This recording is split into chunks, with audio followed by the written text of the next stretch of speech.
Hi guys, I'm so happy to be able to share my very favorite subject, pooping.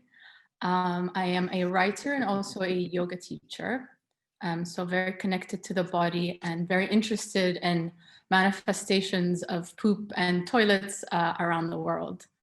All right, so the name of the talk is Sacred and the Profane. I've given this talk before, and we talked about dictator dumps, fascism and pooping, Victorian sewers, whether or not your poop is green. So if you're interested in those topics, you can find the talk online. Today we'll be discussing whether sex work is linked to innovation in public health and specifically in the development of the modern toilet.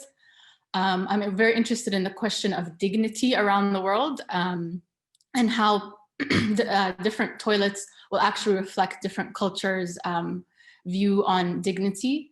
And we'll talk about religion, and that's kind of how I became to be obsessed with this topic. And we'll end with speaking about what we can tell about economics through poop, through just one anecdote. I will be taking you around the world today. So we're going to start in Seattle and we're going to go all the way around to Europe. So Seattle's Great Wave is not so great. They actually built the city at sea level. So in the late 1890s, people's toilets were exploding every time there was a high tide.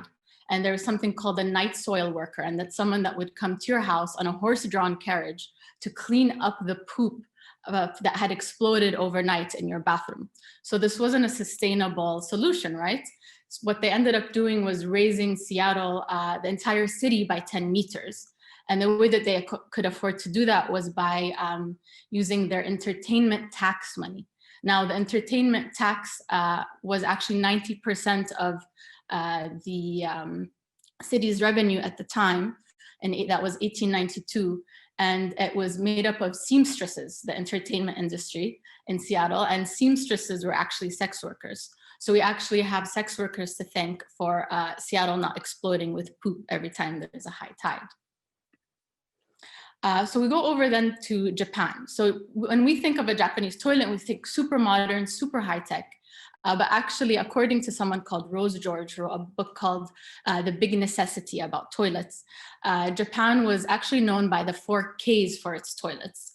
And you can see down below, they translate to dangerous, dirty, dark, and stinky. And I actually found that there is a huge index of demons, gods, and goddesses to protect you from going to these Japanese outhouses, because people were known to fall into these really deep, dark pits of human waste. So how did we get to Japan's modern toilets? Well, first of all, the American soldiers during World War II had many complaints about these Japanese outhouses. And then when McDonald's came into Japan, their guidelines for their restrooms actually quickly modernized Japanese toilets. And I think one of the main factors here is competition with American toilets. So Japan is known for its built-in bidet, correct? And to compete with the Japanese, with American toilet makers, Toto, which is a well-known toilet company in Japan, found a substitute for human waste that was much more realistic, which actually really sped up their innovation. And that was miso paste. And they also had to ask their employees to help them measure the distance between their butts and the edge of the toilet seat. And this was apparently a very embarrassing thing to do. So they employed something called the dogeza, which is a almost prostrated, deep, deep, deep bow. And that worked on the male employees, but not the female employees, who were just way too embarrassed to measure the distance between their front bottoms and the edge of the toilet seat. So again, we're going into the realm of sex work, because Toto employees actually went to a strip club and paid strippers to then measure the distance. And the answer was actually 3 centimeters. So just as a side note, we have a kind of, we had sex work actually holding back innovation in the West, because of those same GIs in World War II were going to French brothels and seeing bidets there because they were thought to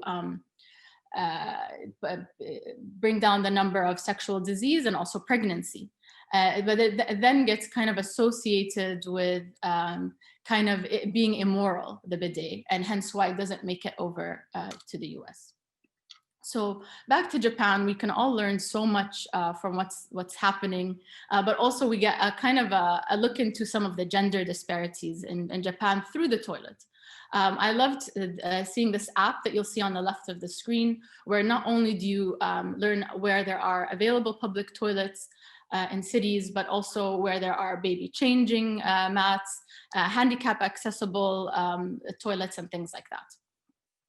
So I found some other innovation really interesting. There's something called the sound princess, which you'll see at the top of the slide. And that's a sound that you play in to cover the sounds of peeing or pooping.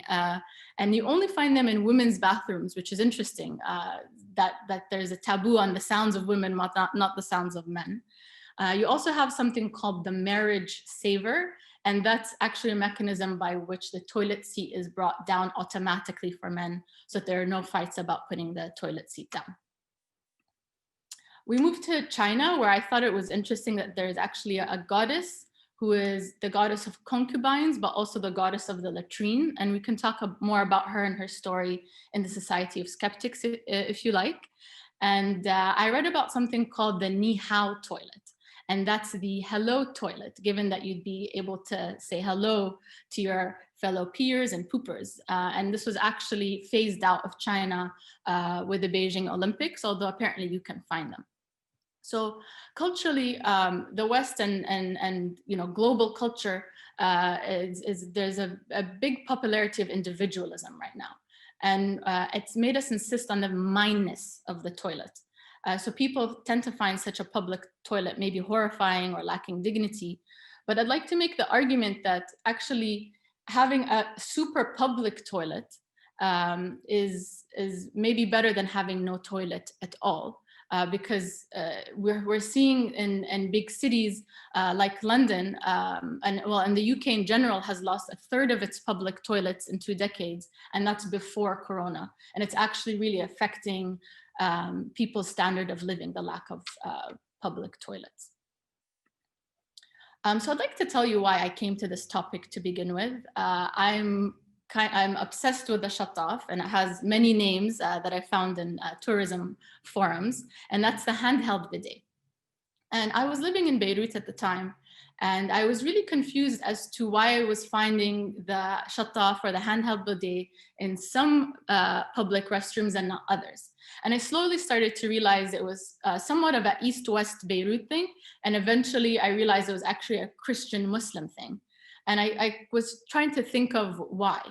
And I remember that I, on a trip to Spain, had been to the Palace of Alhambra, where flowing water ran through, going down stairways so that its Muslim inhabitants could stop and wash on their way to prayer. The complex was super well fortified, and it was impossible for the Spanish King Ferdinand and Queen Isabella to penetrate during the Granada War of the 1400s. That is, until they cut off the water supply. Eventually, the Spanish were able to break through, and a point was made to keep all the architecture the same, but change the way it was inhabited. All of the fountains were stopped.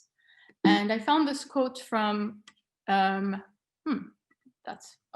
found this quote from the Tales of Alhambra, which says that water is absolutely necessary to these infidels. And I thought it was interesting to be creating an us and them mentality using water and public or private hygiene. And so it is highly ritualized, the use of water and cleansing in the Muslim tradition. And I was wondering what kind of tradition is there in Christianity around cleanliness? And what I found was that actually there's a big emphasis on inner cleanliness, where the toilet, like the confessional, is a place where you can no longer practice denial. The truth comes out of you. And I found some interesting quotes in the Bible about cleaning yourself of sin, and also and the hypocrisy of only cleaning on the outside. So I found that this emphasis was really interesting in contrast to the Muslim emphasis on ritualized outer cleansing. Finally, we reached Germany. And I, as a traveler, was really kind of amazed at the lay-in display, they call it. This toilet that where you kind of see everything that's, you can really examine what's coming out of you. And I was wondering why that was. And I did some research on the psychology of using the toilet. And I found that in Freud's theory of child development, that there are two types of children, other than the normal happy pooping child, and that's the anal retentive child and the anal expulsive child. So most of us have probably heard the term anal retentive before. And the anal retentive child hates mess, is obsessively tidy, punctual, and respectful to authority. And this is often because they're being shamed or punished while in their toilet training phase. As adults, they can sometimes be stubborn and be very careful with money. And then the anal expulsive personality gets very little toilet training and ends up even soiling their pants on purpose. As adults, they want to share things with their peers and give things away. They can sometimes be messy, disorganized, and rebellious. They will be inconsiderate of others' feelings. So when I read about the German obsession with poop, I found an article in Vanity Fair, and they link German fiscal responsibility to the obsession with poop. And essentially, there's a lot of interesting little anecdotes about German idioms. So you can actually call someone a ass violin when they're being silly in Germany. There's a popular folk German character called der Dukatenscheißer, the money shitter. A common German term of endearment is my little shit bag. The first thing that Gutenberg published after the Bible was a laxative timetable called the Purgation Calendar. So essentially, you could kind of conclude that the fact that Germans look at their poop every day on a tray is a kind of an anal retentive trait that leads to their fiscal responsibility and maybe even the famously harsh austerity measures of Germany. And I'm excited to debate this with you at the Society of Skeptics. Finally, I just wanted to give a note about the future of the toilet, since we are moving into a more resource-scarce world. And I had read that actually an American dies every day sleeping in the shower, and that a good substitute is actually an ancient Japanese ritual whereby you clean yourself, scrub yourself clean, and then soak in a tub of hot water. And the entire family would actually share this tub of hot water, starting with the eldest male to the youngest female. So I hope we can actually change that part. But it's not actually very different from a jacuzzi if you think about it. So much of what we think about as being gross has so much to do with the way that we frame things. And that leads me to the composting toilet. And I had the pleasure of visiting Green School Bali before this endless pandemic, and found that they had composting toilets throughout the school. And I found it interesting too that in ancient times, the Japanese would actually sell their excrement as fertilizer. So there's a big possibility here, not just to save money with composting toilets and save water, but also help the environment. So I'm curious to know where you think the toilet is going. And I have some questions for you that we can discuss later.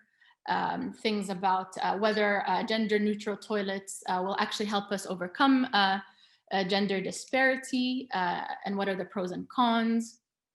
How would we unify toilet culture? What things could we overcome? How could we get over this idea of a super private toilet, and can we? How can we integrate religious tolerance? Could talking about our grooming habits actually be a starting point for inclusivity when it comes to worship? And finally, if we get a bird's eye view of economics and integrate that into the way that we pee and poop in public. Thank you so much for your time and attention. Please feel free to reach out to me, and I'm excited to speak with you all soon.